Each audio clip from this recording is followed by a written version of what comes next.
Hi ನಮಸ್ಕಾರ, welcome back to Hamsa's kitchen channel. ಯಾರೆಲ್ಲ ನಮ್ಮ ಚಾನಲ್ನ ಫಸ್ಟ್ ಟೈಮ್ ನೋಡ್ತಾ ಇದ್ದೀರೋ ಅವ್ರು ದಯವಿಟ್ಟು ಈ ವಿಡಿಯೋನ ಕೊನೆ ತನಕ ನೋಡಿ. ನಿಮಗೂ ಕೂಡ ಖಂಡಿತ ಈ ರೆಸಿಪಿ ಇಷ್ಟ ಆಗುತ್ತೆ ಅಂತ ಹೇಳ್ತಾ, ಇವತ್ತಿನ special recipe mix vegetable Kurma.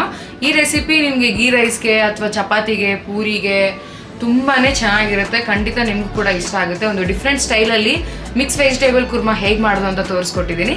ಬನ್ನಿ ಈಗ ಸ್ಟಾರ್ಟ್ ಮಾಡೋಣ. ಒಂದು ಪ್ಯಾನ್ ಇಟ್ಕೊಂಡು ಇದಕ್ಕೆ ಎಣ್ಣೆ ಹಾಕಿ ಇಟ್ಟಿದ್ದೆ. ಇದಕ್ಕೆ ಬೇಕಂದರೆ ಒಂದು ಸ್ವಲ್ಪ ಬೆಣ್ಣೆ ಕೂಡ ಹಾಕ್ಕೊಳ್ಳಿ. ಇಲ್ಲಿ ಒಂದು ಮೀಡಿಯಮ್ ಸೈಜ್ ಈರುಳ್ಳಿನ ಸ್ವಲ್ಪ ಮೀಡಿಯಮ್ ಸೈಜಲ್ಲೇ ಕಟ್ ಮಾಡಿಕೊಂಡು ಹಾಕೋತಾ ಇದ್ದೀನಿ.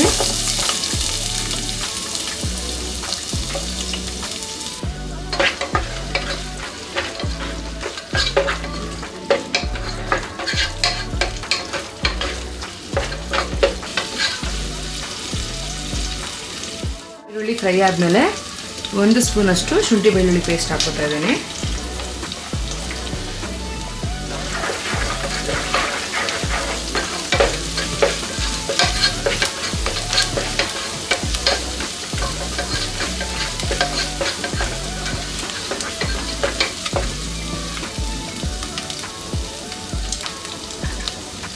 ಶುಂಠಿ ಬೆಳ್ಳುಳ್ಳಿ ಎಲ್ಲ ಫ್ರೈ ಆದಮೇಲೆ ಇದಕ್ಕೆ ತರಕಾರಿಗಳನ್ನ ಹಾಕೋತೀನಿ.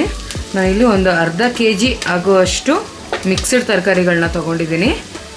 ಕ್ಯಾರೆಟು, ಬೀನ್ಸು, ಆಲೂಗಡ್ಡೆ ಮತ್ತು ನವಿಲುಕೋಸು ಎಲ್ಲ ಒಂದು ಅರ್ಧ kg ಆಗುವಷ್ಟು. ಇದನ್ನೆಲ್ಲ ಎಣ್ಣೆನಲ್ಲೇ ಫ್ರೈ ಮಾಡ್ಕೋಬೇಕು.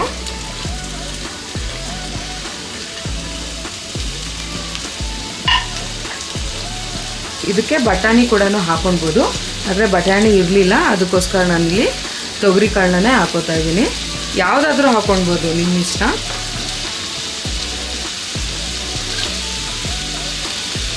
ಅವರೆಕಾಳಿದ್ರೆ ಅವರೆಕಾಳನ್ನು ಕೂಡ ಹಾಕ್ಕೊಳ್ಳಿ.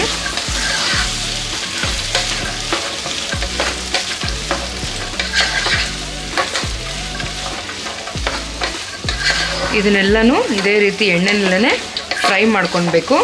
ಒಂದು 50% ಅಷ್ಟು ಎಣ್ಣೆನಲ್ಲೇ ಫ್ರೈ ಆಗಬೇಕು. ಈ ರೀತಿ ತಪ್ಪಲೆನಲ್ಲಿ ಮಾಡ್ಕೊಳ್ಳೋದ್ರಿಂದ ಕುರ್ಮಾ ಟೇಸ್ಟು ತುಂಬಾ ಚೆನ್ನಾಗಿರುತ್ತೆ. ಅದೇ ಕುಕ್ಕರಲ್ಲಿ ಮಾಡಿಕೊಂಡ್ರೆ ನೀವು ತರಕಾರಿ ಎಲ್ಲ ಆಲ್ಮೋಸ್ಟ್ ತುಂಬ ಬೆಂದುಬಿಡುತ್ತೆ. ಸೊ ಈ ರೀತಿ ನೀವು ತಪ್ಪಲೆನಲ್ಲೇ ಮಾಡಿಕೊಂಡ್ರೆ ಆ ತರಕಾರಿ ಕ್ರಂಚಿನೆಸ್ಸು ಹಾಗೇ ಇರುತ್ತೆ. ಅದರಿಂದ ನಾನು ತಪ್ಪಲೆನಲ್ಲೇ ಮಾಡಿ ತೋರಿಸ್ತಾ ಇದ್ದೀನಿ. ಇದಕ್ಕೆ ಉಪ್ಪು ಹಾಕೋತಾ ಇದ್ದೀನಿ. ಉಪ್ಪು ಹಾಕೊಳ್ಳೋದ್ರಿಂದ ತರಕಾರಿನಲ್ಲೆಲ್ಲ ನೀರಿನ ಅಂಶ ಬಿಡುತ್ತೆ, ಆಗ ಸ್ವಲ್ಪ ಬೇಗ ಬೇಯುತ್ತೆ.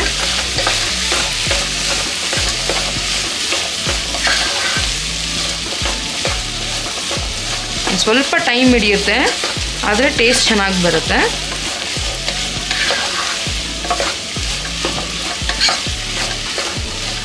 ನೋಡ್ಬೋದು ತರಕಾರಿಗಳೆಲ್ಲ ಎಷ್ಟು ಕಲರ್ಫುಲ್ಲಾಗಿ ಕಾಣಿಸ್ತಾ ಇದೆ. ಇದನ್ನು ಒಂದು 5ರಿಂದ 10 ನಿಮಿಷ ಇದೇ ರೀತಿ ತರಕಾರಿಗಳನ್ನ ಎಣ್ಣೆನಲ್ಲೇ ಫ್ರೈ ಆಗೋದಕ್ಕೆ ಬಿಡಬೇಕು.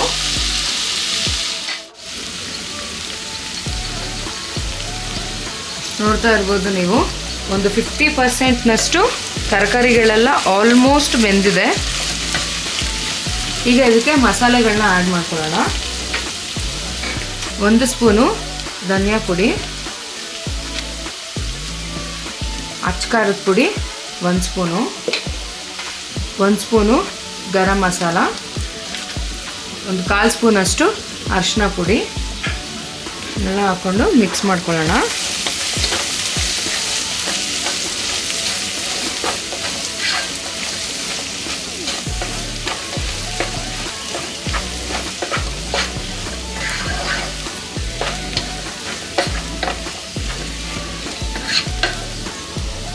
ಮಾಡಿಕೊಂಡು ಇದಕ್ಕೆ 1 ಟೊಮೆಟೊ ಹಾಕೋತಾ ಇದ್ದೀನಿ, ಒಂದು ಮೀಡಿಯಮ್ ಸೈಜ್ನಷ್ಟು.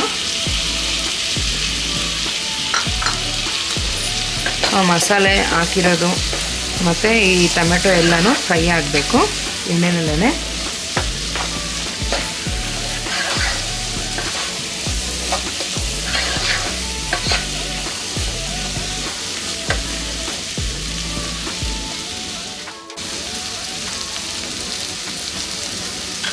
ಈಗ ಇದಕ್ಕೆ ನಾನು ಒಂದು ಪೇಸ್ಟ್ನ ಆ್ಯಡ್ ಮಾಡ್ಕೋತಾ ಇದ್ದೀನಿ. ಅದೇ ಇದರ ಸೀಕ್ರೆಟ್ ಟಿಪ್ ಅಂತಲೇ ಹೇಳ್ಬೋದು. ಸೊ ಈ ಪೇಸ್ಟ್ ಹಾಕೋದ್ರಿಂದ so kurma veg kurma taste ಅಂತೂ ಸೂಪರಾಗಿ ಬರುತ್ತೆ. ಸೊ ಇದರಲ್ಲಿ ಒಂದು ನಾನು ತೆಂಗಿನಕಾಯಿ ಮತ್ತು 1 ಸ್ಪೂನಷ್ಟು ಗಸಗಸೆ, ಒಂದು 10ರಿಂದ 15 ಗೋಡಂಬಿ ಇವನ್ನೆಲ್ಲ ಹಾಕ್ಕೊಂಡು ನಾನು ಪೇಸ್ಟ್ ಮಾಡ್ಕೊಂಡಿದ್ದೀನಿ. ಇದನ್ನು ಹಾಕ್ಕೋತಾ ಇದ್ದೀನಿ. ಸೊ ಇದು ಹಾಕೊಳ್ಳೋದ್ರಿಂದ ಟೇಸ್ಟು ಮತ್ತು ಆ ಥಿಕ್ನೆಸ್ ಬರುತ್ತೆ ಗ್ರೇವಿ ಥರ. ಒಂದು ಸ್ವಲ್ಪ ನೀರು ಹಾಕ್ಕೊಂಡು ಹಾಕ್ಕೋತಾ ಇದ್ದೀನಿ.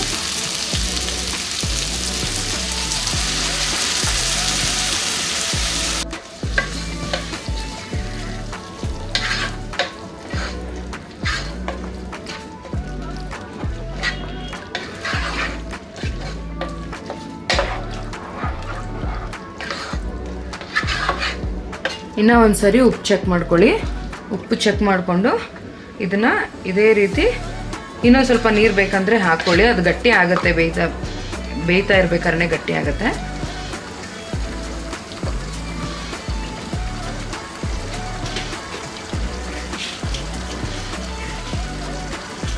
ಸ್ವಲ್ಪ ಉಪ್ಪು ಕಮ್ಮಿ ಆಗಿದೆ.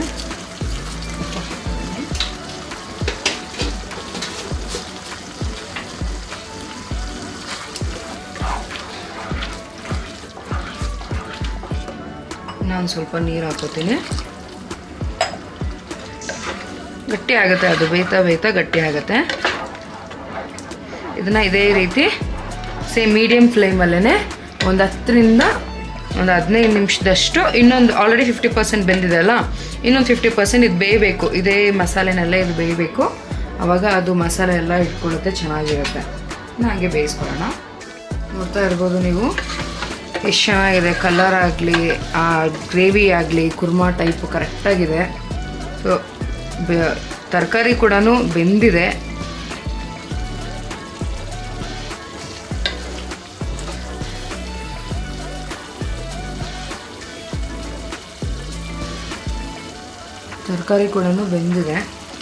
ಈಗ ಇದಕ್ಕೆ ಫೈನಲ್ ಟಚ್ಚು ಕೊತ್ತಂಬರಿ ಹಾಕೋಣ.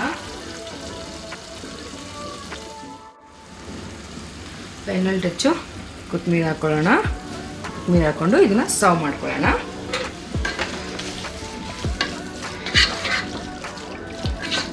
ಟೇಸ್ಟ್ ಅಂತೂ ನಿಜವಾಗ್ಲೂ ಚೆನ್ನಾಗಿದೆ. ನೀವು ಕೂಡ ಟೈಮ್ ಇದ್ದರೆ ಮನೆಯಲ್ಲಿ ಮಾಡಿ ರೆಸಿಪಿ ಹೇಗೆ ಬಂದಿದೆ ಅಂತ ಕಮೆಂಟ್ ಮೂಲಕ ತಿಳಿಸಿ. ಬನ್ನಿ ಈಗ ಅದನ್ನ ಸರ್ವ್ ಮಾಡ್ಕೊಳ್ಳೋಣ. ನೋಡಿದ್ರಲ್ಲ ಎಷ್ಟು ಈಸಿಯಾಗಿ ನಾನು ವೆಜಿಟೇಬಲ್ ಕುರ್ಮಾ ಹೇಗೆ ಮಾಡೋದು ಅಂತ ತೋರಿಸ್ಕೊಟ್ಟಿದ್ದೀನಿ. ಇದು ಸ್ವಲ್ಪ ಟೈಮ್ ಹಿಡಿಯುತ್ತೆ, ಆದರೆ ತುಂಬ ಚೆನ್ನಾಗಿರುತ್ತೆ, ಕ್ರಂಚಿಯಾಗಿರುತ್ತೆ. ಆ ತರಕಾರಿಗಳೆಲ್ಲ ಅಷ್ಟೇ. ನೀವು ಕುಕ್ಕರಲ್ಲಿ ಏನಾದರೂ ನೀವು ಮಾಡ್ತೀನಿ ಅಂತಂದರೆ ಮಾಡಿ ಚೆನ್ನಾಗಿರುತ್ತೆ. ಬಟ್ ತುಂಬ ಕುಕ್ಕರಲ್ಲಿ ಮಾಡೋದ್ರಿಂದ ತುಂಬ ತರಕಾರಿಗಳು ಬೆಂದೋಗ್ಬಿಡುತ್ತೆ. ಈ ರೀತಿ ನೀವು ತಪ್ಪಲೆನಲ್ಲಿ ಫ್ರೈ ಮಾಡಿಕೊಂಡು ಮಾಡೋದ್ರಿಂದ ಆ ತರಕಾರಿ ಕ್ರಂಚಿನೆಸ್ಸು ಕೂಡ ಹಾಗೆ ಸಿಗುತ್ತೆ. ಮಕ್ಕಳಿಗೂ ಕೂಡ ತುಂಬಾ ಇಷ್ಟ ಆಗುತ್ತೆ. ನಿಮಗೆ ಟೈಮ್ ಇದ್ದಾಗ ಈ ರೆಸಿಪಿ ಮಾಡಿ, ರೆಸಿಪಿ ಹೇಗೆ ಬಂದಿದೆ ಅಂತ ಕಮೆಂಟ್ ಮೂಲಕ ತಿಳಿಸಿ.